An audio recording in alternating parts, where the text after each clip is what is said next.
Hello बच्चों, let's see the question. The question says which of the following is an ciliated protozoa. Question के अंदर हमसे पूछा गया है, यहाँ पे हमें कुछ एग्जांपल गिवन है कुछ प्रोटोजोआ के और हमें बताना है इनमें से कौन सा सिलिएटेड है। So now let's start the question. सबसे पहले हम क्वेश्चन को सॉल्व करने का की कॉन्सेप्ट देखेंगे। की कॉन्सेप्ट, तो क्वेश्चन को सॉल्व करने का की कॉन्सेप्ट क्या है हमारा, कि हमें सिलिएटेड प्रोटोजोआ के बारे में पता होना चाहिए, राइट। अगर हमें इसके बारे में नॉलेज है तो ही हम बता सकते हैं कि भाई गिवन में से कौन सा सिलिएटेड प्रोटोजोआ का एग्जांपल है। एक पॉइंट तो हमें पता है कि क्या है, ये प्रोटोजोआ है। अगर हमने बोला है कि क्या है, ये प्रोटोजोआ है, इसका मतलब प्रोटो का क्या मतलब होता है, प्रोटो का मतलब होता है प्रिमिटिव, मतलब बहुत ज्यादा सिंपल ऑर्गेनाइजेशन है इनकी, ओके। और जोआ का मतलब होता है एनिमल। क्या मतलब होता है इसका, एनिमल मतलब होता है। तो इसका मतलब प्रोटोजोन किस टाइप के एनिमल से, बहुत ज्यादा प्रिमिटिव टाइप के एनिमल्स होते हैं। ये पॉइंट हमें यहाँ पे समझ आया।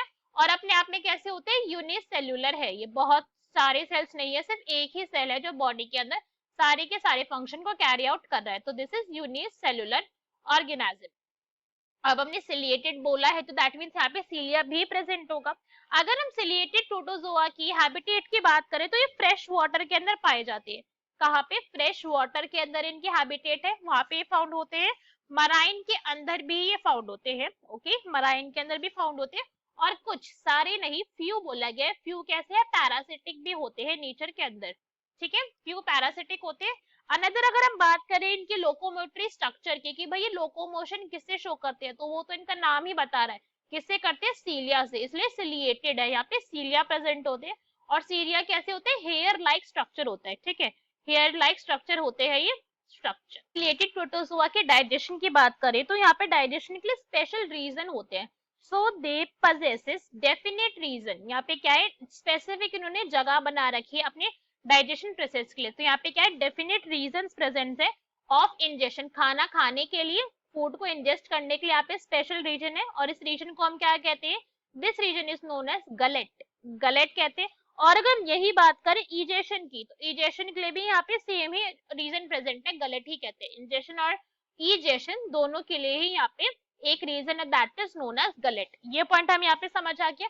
अगर हम अब एग्जाम्पल की बात करें कि भाई एग्जाम्पल बताओ, इसका सब कुछ हमने समझ लिया, तो इसका एग्जाम्पल क्या है, इसका एग्जाम्पल है पैरामीशियम। पैरामीशियम की सारी स्पीशीज नहीं है, पैरामीशियम की जो स्पीशीज हमारी सिलेटेड है दैट इज कॉडेटम। पैरामीशियम में कॉडेटम स्पीशीज यहाँ पे सिलेटेड है, एंड ऑरेलिया स्पीशीज भी कैसी है, यहाँ पे सिलेटेड होती है। तो ये पॉइंट हमें यहाँ पे क्लियर हुआ। तो क्वेश्चन के अंदर हमसे पूछा गया था कि भाई ये बताओ कौन सा यहाँ पे सिलेटेड प्रोटोजोआ है। So our correct answer is C, that is Paramecium cordatum। बाकी के ऑप्शन देखते हैं, बाकी के इनकरेक्ट क्यों है।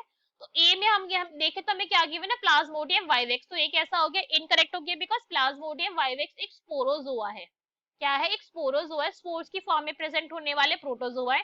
नेक्स्ट इज अमोएबिया प्रोटिस, अमोएबिया प्रोटिस भी इनकरेक्ट है, बिकॉज ये कैसा, दिस इज अमोएबियोइड प्रोटोजोआ, कैसा होता है, अमोएबॉइड लाइक प्रोटोजोआ होता है, तो ये भी इनकरेक्ट हो गया।